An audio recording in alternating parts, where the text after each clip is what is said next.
In the winter of 1832, a small, exhausted family stepped off a creaking wooden ship onto the hot, chaotic docks of Bombay, a world far removed from the place they once called home.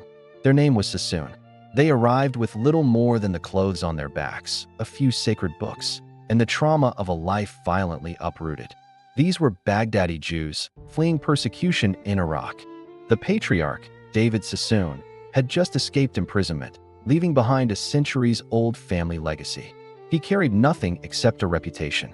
He belonged to a once powerful merchant family, trusted advisors to rulers, but now they were exiles. What no one on the docks knew that morning was that this refugee family would soon reshape the economy of the entire Indian Ocean, dominate trade routes from Basra to Shanghai, and build a financial empire so powerful it rivaled Europe's greatest banking dynasties. They would become known as the Rothschilds of the East. What happened next is a story schools never teach, and history rarely dares to explore. Because the Sassoons' rise didn't begin with privilege or opportunity, it began with a loophole in an empire. When the Sassoons arrived, Bombay was a young colonial port under the British East India Company, desperate to catch up to its rival, Calcutta. Trade was wild, unregulated, and controlled by a patchwork of merchants, smugglers, and local elites. The company needed men who understood Middle Eastern markets, shipping routes, credit networks, and diplomacy. David Sassoon, fluent in Arabic, Hebrew, Turkish, and Persian, was the perfect bridge between these worlds. While most newcomers struggled just to survive, he saw something else, an empire-sized vacuum waiting to be filled. He began small, loaning money to traders, buying and reselling cotton, storing goods in rented warehouses. But he did something other merchants never dared. He built a trust network of fellow Baghdadi Jewish refugees across Asia. Sassoon agents were stationed in Muscat, Basra, Rangoon, Singapore, and later Hong Kong and Shanghai. Wherever there was trade, a Sassoon would be there, recording prices, spotting opportunities, and reporting back to Bombay. This invisible information network gave David a weapon more powerful than gold: knowledge. At a time when news traveled by ship and information was wealth, the Sassoons knew things days or even weeks before their competitors. This alone turned them from struggling refugees into rising merchants. But their real breakthrough came when David noticed something others had ignored: China's massive appetite for silver, and Britain's desperate appetite for something China didn't want to give in return.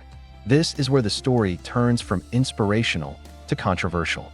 Because while the Sassoons built schools, synagogues, hospitals, and charities across Bombay, earning them a reputation as generous, enlightened philanthropists, that wasn't the true foundation of their empire. Underneath all the charity, there was a darker machine running, a machine fueled by one of the most profitable and destructive commodities of the 19th century: opium. David Sassoon recognized early that the British Empire had a problem. They were bleeding silver to China to pay for tea imports. The solution was to force open Chinese markets with a product they couldn't resist: opium grown in India. The British East India Company controlled production, but distribution? That required a massive banking and shipping network capable of moving tons of product through hostile waters and corrupt bureaucracies. The Sassoons stepped right in. Their refugee trading company quickly evolved into an empire built on warehouses, factories, ships, and agents who could operate legally when needed and quietly when not. Soon, the Sassoons were exporting over 25,000 chests of opium a year to China, a haul worth billions in today's money. Their rise was so fast, so strategic, and so global that by the 1860s, British officials openly called them the Rothschilds of the East. Not because they were traditional bankers, not yet, but because they had mastered what the Rothschilds mastered in Europe: information, mobility, connections, and the ability to move vast sums of money without physically moving it. While the Rothschilds funded governments, railways, and wars across Europe, the Sassoons funded trading fleets, warehouses, textile mills, and entire communities across Asia. They became indispensable to the British Empire, so much so that by the late 19th century, members of the Sassoon family were knighted, invited into the House of Lords, and welcomed into the highest echelons of British society. A family of refugees had become aristocrats. But what you need to understand is that the public image of the Sassoons as the generous builders of Bombay was only half the truth. Yes, they built hospitals. Yes, they built schools, libraries, and some of the city's most iconic landmarks. But the incredible wealth that funded these institutions came from a trade that devastated millions in China and helped trigger wars, addiction, and a century of national humiliation. This duality, philanthropy built on pain, is why the story of the Sassoons is both so inspiring and so deeply unsettling. Their legacy is everywhere, in Mumbai's stunning architecture, in India's industrial history, in the economic rise of Shanghai, and in the very DNA of modern global finance. Their story isn't just a history lesson, it's a mirror held up to our own world. So, I want you to do 3 things. First, watch until the very end, because the final twist in this story will change the way you see global trade forever. Second, subscribe, because we are about to uncover more histories that the world has chosen to forget. And finally, leave your thoughts in the comments. Do you believe that great philanthropy can ever erase the dark origins of wealth? Let's discuss. To understand how a refugee family from Baghdad built one of the most powerful dynasties in Asia, you have to understand the machine they created, one that stretched across oceans, governments, and cultures. By the 1850s, the Sassoons had transformed from humble traders into the architects of a global financial empire. What made them unstoppable wasn't just their wealth. It was the way they blended 3 worlds: their Middle Eastern heritage, the opportunity of India, and the raw power of the British Empire. They didn't simply join the British Empire, they became its hidden engine in the East. While other merchants fought for scraps in Bombay's crowded bazaars, the Sassoons were buying entire cotton mills, financing shipping fleets, and controlling warehouses from Aden to Shanghai. Their business model was revolutionary yet remarkably simple: control the entire chain. They built the factories that produced the goods, the ships that transported them, the warehouses that stored them, and the agencies that sold them. Every single transaction, from the farm fields of India to the tea houses of China, generated profit for them. Their operation became so vast that one British official wrote that the Sassoon network functioned like a shadow government across the Indian Ocean. But here's the part most documentaries leave out: the Sassoons were masters of identity. In India, they dressed and behaved like elite Baghdadi Jewish merchants. In Shanghai, they blended seamlessly into the British colonial aristocracy. And in London, they adopted the manners of Victorian high society. Their adaptability wasn't just cultural, it was strategic. The Sassoons learned early on that the British Empire rewarded loyalty, obedience, and usefulness. So they made themselves indispensable. They financed British military operations in Asia, provided loans to colonial governments, and offered credit when London banks hesitated. In return, the British opened doors for them: unrestricted trade licenses, political protection, military escorts, and exclusive contracts that strangled their competitors. The Sassoons weren't just part of the empire, they were positioned at its very heart. But beneath their polished public persona lay a ruthless financial intelligence that set them apart from every other merchant family in Asia. They understood currency flows, credit cycles, and market psychology long before these concepts were even formalized. When the American Civil War disrupted the global cotton supply, the Sassoons were already prepared. While other merchants panicked, the Sassoons stockpiled, speculated, and sold at peak prices, multiplying their wealth almost overnight. When China tried to crack down on the opium trade, the Sassoons had already diversified into textiles, property, banking, and manufacturing, ensuring their empire wouldn't collapse with a single commodity.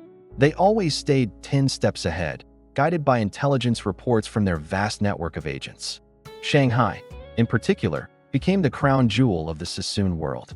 They built famous landmarks like the Cathay Hotel, known today as the Fairmont Peace Hotel, the Sassoon House, and entire rows of buildings that still dominate the city's iconic Bund waterfront. These weren't just buildings. They were symbols of dominance, physical proof that a once persecuted family now sat among the richest elites in Asia. Yet, behind the glamour and the marble lobbies lay an uncomfortable truth. Much of Shanghai's explosive growth in the 19th century was funded by money from the opium trade. And here lies the contradiction that makes the Sassoon story so haunting. On one hand, they were benevolent pioneers. They invested heavily in education, health, and community development. They built schools for girls long before such institutions were common. They built hospitals where people of all races and religions were treated. They funded arts, literature, and architecture, helping to shape India's modern identity.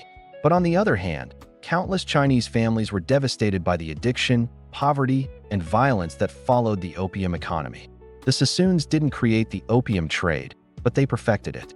And history rarely forgives the hands that make a broken system efficient. As the 19th century drew to a close, the Sassoon Empire began to shift from trade to finance. They created a structure that mirrored the Rothschild model. Different family branches controlling separate geographical zones, all connected through trusts and partnerships. Sir Albert Abdullah David Sassoon became the first to be knighted by Queen Victoria, bringing the family into the British aristocratic circle. His son, Sir Edward Sassoon, entered British Parliament. Another, Sir Philip Sassoon, became a close friend of Winston Churchill. And Siegfried Sassoon, the most famous of them all, became one of the most important anti-war poets of the First World War. The family from Baghdad had now fully embedded themselves into the highest layers of British society. But the further the Sassoons rose, the more their identity blurred. The Baghdadi Jewish roots that once defined them began to fade as younger generations married into European aristocracy, adopted British customs, and slowly drifted from the community that had sheltered them in Bombay. Meanwhile, their empire was changing, too. When China finally outlawed opium for good, and when the British Raj began to crumble, the Sassoons pivoted decisively into banking, property, and global finance. But they were no longer alone. New rivals emerged: the Rothschilds in Europe, Jardine Matheson in Hong Kong, and rising Indian and Chinese industrialists. The Sassoon monopoly was being challenged on all sides. And yet, even as their public influence seemed to diminish, their private wealth remained staggering. The Sassoons controlled shares in banks, shipping companies, textile mills, and real estate portfolios that stretched across 3 continents. Their holdings were often hidden behind trusts, shell companies, and cross-ownership structures so complex that even experts struggled to map the full extent of their assets. This is the part modern viewers rarely hear. Long after their trading empire faded, the Sassoons quietly continued earning millions through investments that outlived colonialism, global wars, and the fall of empires. But the true twist, the one you won't expect, comes next. Because while the world remembers the Sassoons as the Rothschilds of the East, it almost never discusses the scandal, the betrayal, and the global shifts that would eventually fracture their empire, not from outside forces, but from within. By the dawn of the 20th century, the Sassoons had become a paradox, a family that controlled half of Asia's trade routes yet seemed invisible in public discourse. A dynasty admired for its philanthropy, yet whispered about in the corridors of power for its controversial past. To the outside world, the Rothschilds of the East looked unstoppable. Their palatial offices lined the Bund in Shanghai. Their textile mills in Bombay roared day and night. Their financial arms stretched into London, Hong Kong, Calcutta, and Singapore.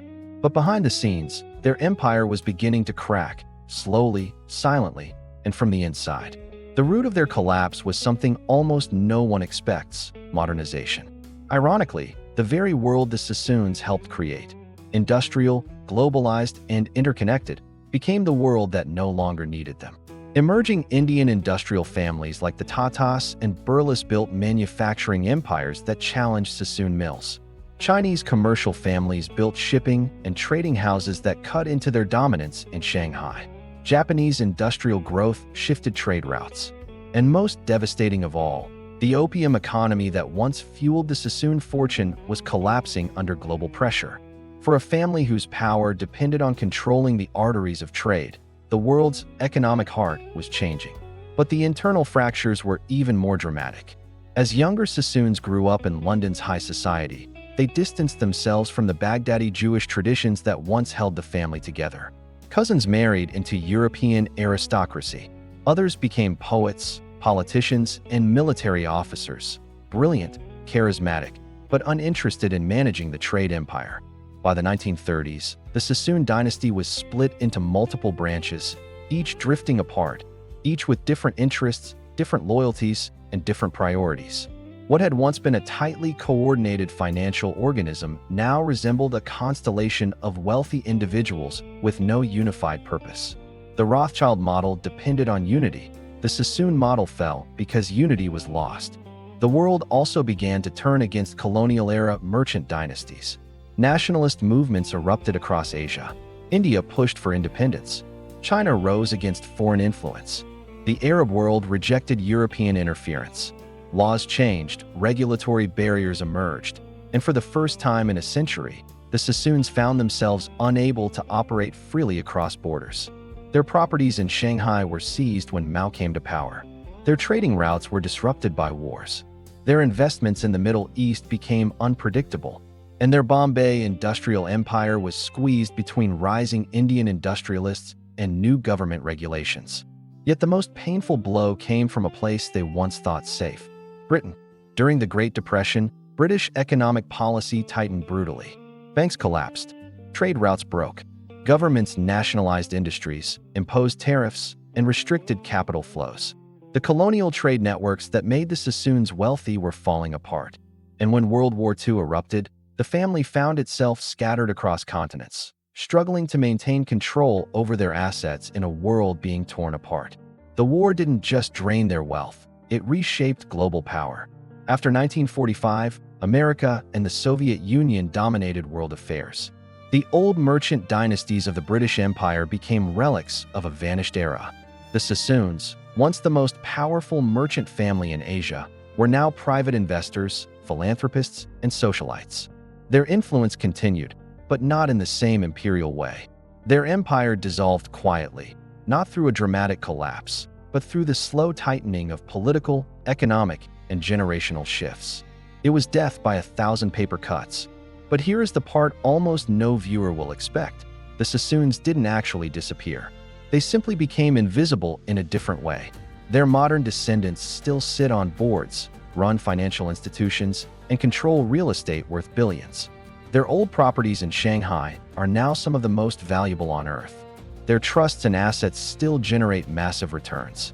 Many Sassoon descendants married into British aristocracy, linking their lineage to some of Europe's most influential families. And yet, today, very few people even know their name. Unlike the Rothschilds, whose influence is constantly discussed, the Sassoons left almost no public trace. Their archives are fragmented. Their financial structures are hidden behind trusts. Their modern wealth is diversified, quiet, and scattered across continents. This is what makes their story so haunting. A family that once dominated world trade now lives behind the scenes, still wealthy, still influential, but forgotten by history. Their legacy is written into the skylines of Mumbai and Shanghai, into the schools and hospitals they built, into the global trade systems they helped create, and into the political transformations they navigated with unparalleled skill. Yet their story forces viewers to confront a deeper truth about power. The empires that shape the world do not always look like empires. Sometimes, they look like refugee families who learn how to survive. Sometimes, they look like philanthropists who build schools. Sometimes, they look like traders who understand the future before anyone else. And sometimes, their success comes with shadows history refuses to erase. The Sassoons rose from persecution in Baghdad to build one of the greatest commercial empires of the modern age. They fueled economies, influenced governments, reshaped cities, and connected continents. But they also made fortunes from a trade that destroyed millions of lives. They built buildings that still stand today, but their own empire did not survive the world they helped create. And that is the paradox your viewers must confront. The Rothschilds of the East shaped the world more than most kings, ministers, or generals, yet history barely remembers them. Their rise explains how global capitalism was built. Their fall explains how global capitalism changed. And their legacy, hidden, complicated, powerful, remains a reminder of how the world's most influential families often operate in silence.